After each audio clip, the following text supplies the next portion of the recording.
ses ressources minières, en particulier le charbon.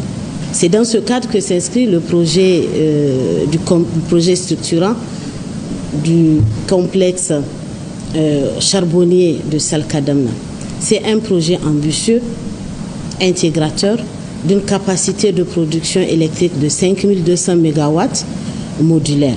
Donc nous sommes ici pour inviter la République sœur du Mali à se joindre à cette initiative de dynamisme collectif.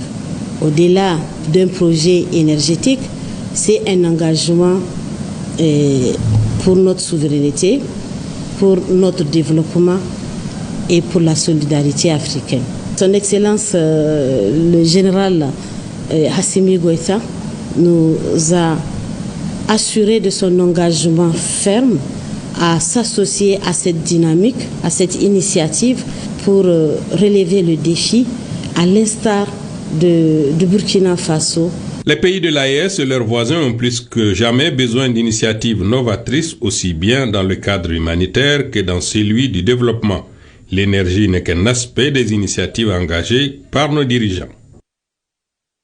La ministre de l'Énergie du Niger, juste après Koulouba, a eu une séance de travail avec son homologue du Niger. Nous y reviendrons dans un instant. Le temps de rappeler la fin de la visite du Premier ministre, ministre de l'Administration territoriale et de la décentralisation, le général des divisions Abdoulaye Maïga, au Japon et au Turkménistan. C'était dans le cadre de l'Expo universelle Osaka 2025 au Japon et de la 3e conférence des Nations Unies sur les pays en développement sans littoral à Awaza au Turkménistan.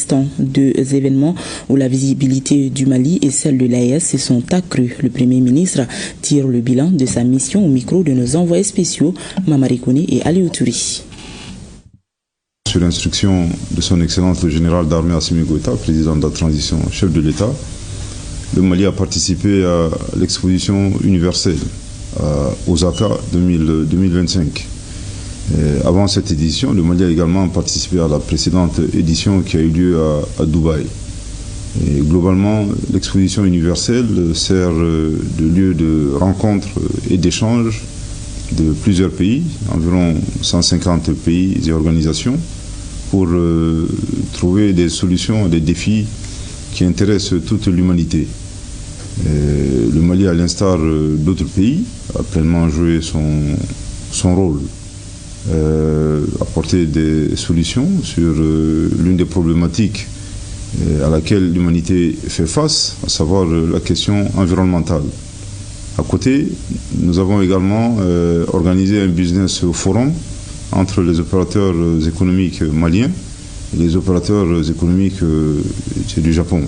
Et durant ce business forum, il y a deux panels qui ont été animés par le ministre de l'Industrie et du Commerce et notre ministre de la Culture, afin justement de présenter aux opérateurs économiques japonais les opportunités d'affaires dans notre pays, en donnant des informations fiables sur l'investissement et les potentialités dans notre pays.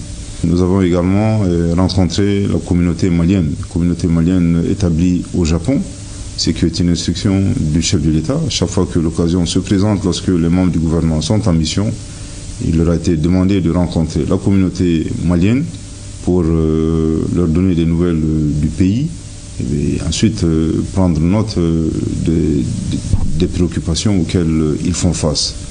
À l'heure du bilan, nous pouvons le dire très clairement que la visibilité de notre pays sur la scène internationale s'est accrue à travers notre participation à Osaka, l'exposition universelle. L'exposition universelle d'Osaka 2025 coïncide avec l'année de la culture dans notre pays. Je pense que en tout cas le public japonais et d'autres participants ont pu apprécier le savoir et le savoir-faire de nos artistes et de nos artisans. Nous avons également été agréablement surpris par l'accueil qui nous a été réservé par le Japon, parce qu'il y a une province japonaise qui a appliqué le principe un grand honneur et un grand privilège.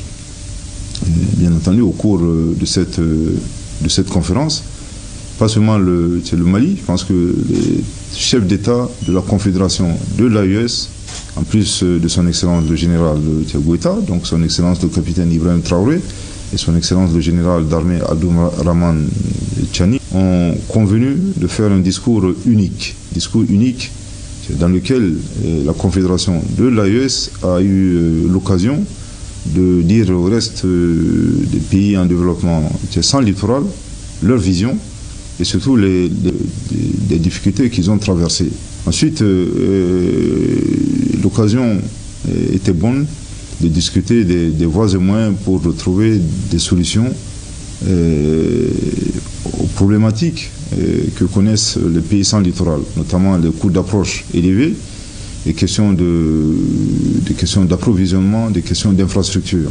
Là encore, deux ministres maliens ont animé des panels, à savoir le ministre de l'Industrie et du Commerce et Madame le ministre des Transports, en plus, bien entendu, du discours unique prononcé au nom de la Confédération de l'Alliance des États du Sahel. En marge de cette conférence, nous avons eu l'honneur d'être reçus en audience par son Excellence le Président du Turkménistan. L'occasion a été bonne pour nous de lui transmettre les chaleureuses